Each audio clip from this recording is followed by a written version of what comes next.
Hi, everyone. I hope that all is well. I hope everyone's staying safe and healthy and enjoying their day.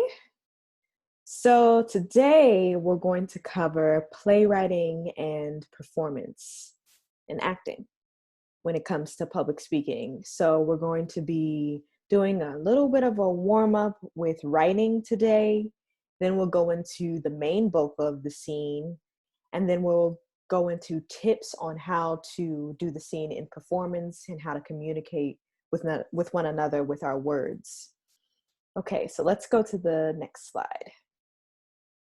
All right, so for the warm up for today, I thought that we would talk about things that make us feel joyful.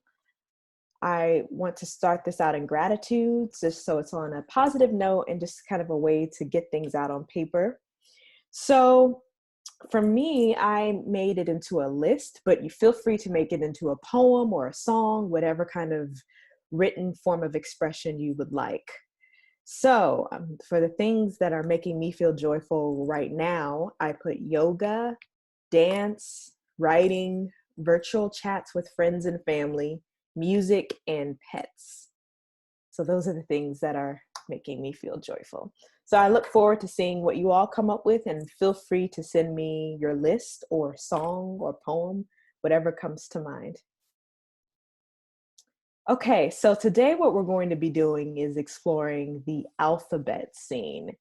And what this is a scene that is written in alphabetical order, nonstop without interruption. So you're going to see what comes to mind. This is kind of, it evolves as you write it out. And as you work through this, you're going to allow the setting and the people and the conflict to take form as you're writing in alphabetical order. So you don't want to think too hard about this. You just start at A and keep going. So as you can see, the setup will be A. So the first line will begin with A, B, the second line will begin with B, and then C, the third line will begin with C, D, the fourth line will begin with D, and so on and so forth, all the way to Z. So you don't want to pause too much on this. You just want to allow it to flow out and see what happens.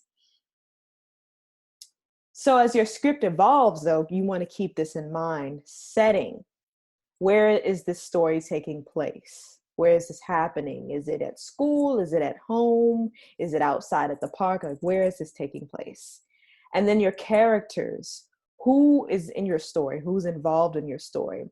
Now, with this short exercise, I would keep it at 3 characters maximum. 2 characters is probably the more manageable, but I would do no more than 3 just because it's only 26 lines total. So you want to make it 2 to 3 characters. So thinking about the characters in the story, and then the conflict. What's the issue? A good play or scene always has conflict. There's always 2 or more contrasting ideas, and the audience is watching these people try to fight for what they want through these conflicts, which leads us to the next form, which is objectives. And your objective is what each character wants. So every character has an objective, whether it's a new car or to try to get someone on their side. There's something that they are fighting for in the scene and working to achieve. So you want to make sure that these 4 things are kind of popping up as you're writing. And if they're not, you can always, keep trying again. This is more of just to see where you are creatively and allow it to flow. So this is my example scene that I came up with using the alphabet scene. And so my setting is in a high school drama class, and it involves the teacher, whose name is just referred to as Miss, because that's just what came out. And then Cameron is the student who Miss is talking to. And then there are other classmates that are there, but they're not speaking. It's just happening. They're witnessing this happen between the teacher and the student. So I'm going to just read this out. If we were in class, we would have people act this out as well. So, A, this is Miss A. All right, class, settle down. We've got a limited amount of time today.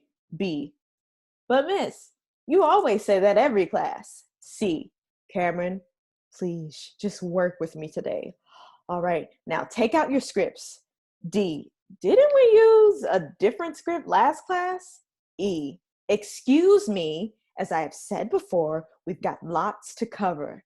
F, forget what I said, miss. I'll just keep calm. G, good.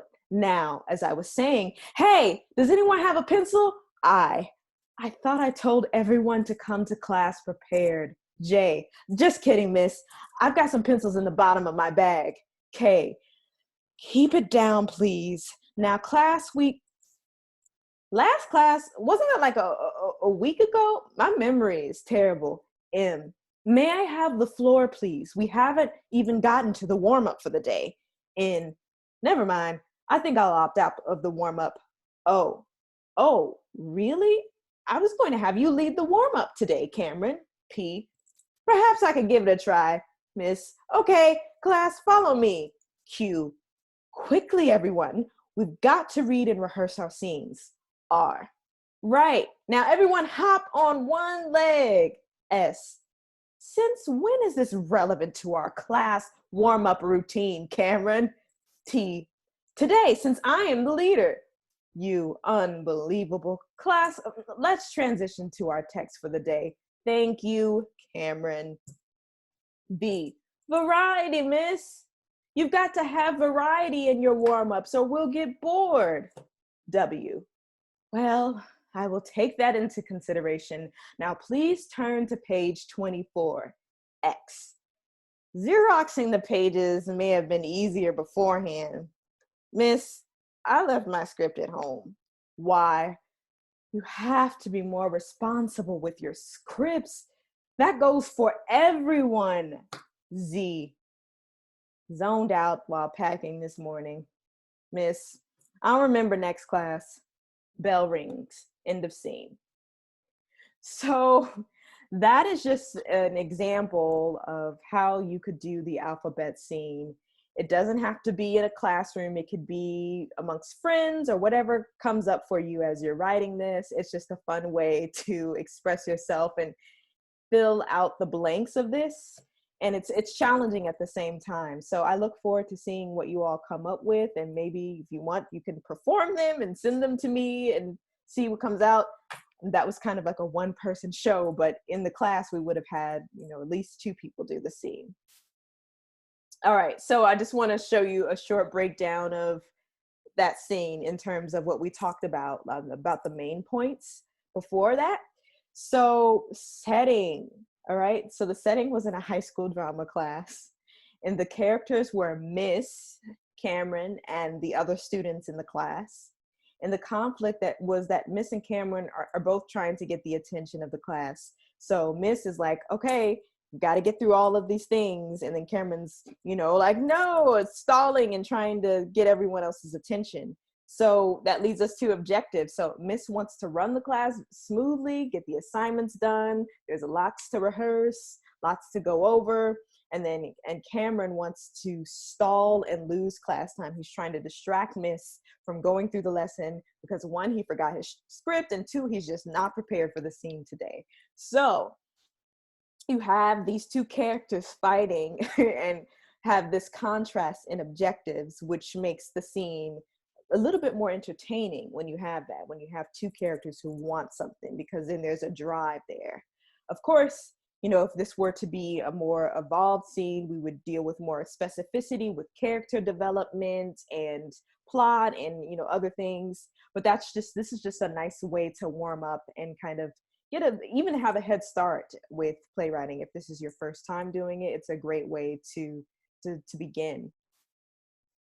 All right, I have a few more exercises that I want to share for you. So once you've done the alphabet scene, if you want to move on to another scene, this is a great exercise using props. So you're going to choose one prop. It could be a vase. It could be a flower. It could be anything that you can think of. You're going to choose a prop, and you're going to choose the setting. And then you're going to choose 2 characters, and you're going to use it in the scene between 2 of them. And the conflict is going to be over the prop. So in a way, the prop is a character in itself. So they're going to be fighting over this prop. So it needs to be important to both characters for different reasons. And by the end of the scene, one of the characters has gotten a prop. So one of them wins. All right. So this could be a family heirloom, for example. And let's say one character wants to keep it and cherish it. Let's say that they're siblings, right? And one of the characters wants to keep the family heirloom. Let's say that it's a ring. It's like a valuable ring. And one of the characters really is like, I want to keep it. This is, honoring the legacy of our parents. And I want to keep the family heirloom, right? And then the other one's like, no, I want to sell it because I want to use it to pay off debts, right? I want to use the money that I get from this heirloom to pay off debts. And so the scene involves the siblings fighting for this heirloom and trying to win one of the people over for the heirloom. So you can use that as an example, or you can, think of anything, something that might be important to two characters. So that's just one example, and feel free to send me that, or if you have any questions about how to develop that, let me know. And then the next one would be the photo exercise. And this one would be where you would find photos online of interesting characters or people who you think are really interesting. And you would find narrowed it down to 2 photos. And you would base each character on one of the photos. And you would write a scene with 2 to 3 characters, and you do a setting and a conflict and have a beginning, middle, and end, and make sure the characters have objectives. They both want something there. But you could use photos as an inspiration, or maybe it's a painting or some sort of piece of art that represents each character. For example, there's this play by August Wilson called The Piano Lesson, and it's based on this painting by an artist named Romary Bearden called The Piano Lesson. So he used that painting as an inspiration to write a whole play. So you can find it, you can either be a photo or a piece of art for that one, and just see how the scene evolves and think a beginning, middle, and end, right? Conflict and then resolution. All right, moving on to performance tips. So if we were to perform, let's say we were to perform this alphabet scene, we would definitely need eye contact. So making eye contact with your scene partners, as we've talked about before in class, when we're doing our sharings or giving speeches, you want to make sure that you're maintaining eye contact with the person. And then vocal clarity. Can you be heard? Can you be understood? Are you speaking at a volume where everyone can hear you and your scene partner or partners can hear you? So making sure you have clarity. And that's why warming up is so important. And then really talking and really listening to one another, because that's how it is in the real world. When we have relationships with people, we're talking and listening and trying to find a way to come to some sort of resolution. So you want to be really present with your scene partner when you're doing this. So, if you're at home now, you might write a scene and perform it with your siblings or another family member just for fun. And just imagine that you're in that space, use your imagination with this. And then lastly, have fun, because it's meant to be fun, especially when it's something that you create and you're bringing it to life. Just have fun with it and just to see where it goes as you perform it. So those are just like some performance tips. I know that if we were present with each other in class, we dig a little deeper. And as we continue to explore this virtual realm, we'll find ways to connect and do scene study and scene development and things like that. So I hope this was helpful. I look forward to seeing some of your scenes. Please send them to me. If you want any more resources on how to develop scenes or performance tips, let me know. I'd love to see you share these and see your videos. I hope that you all continue to have a wonderful day, and I will talk to you soon. Bye.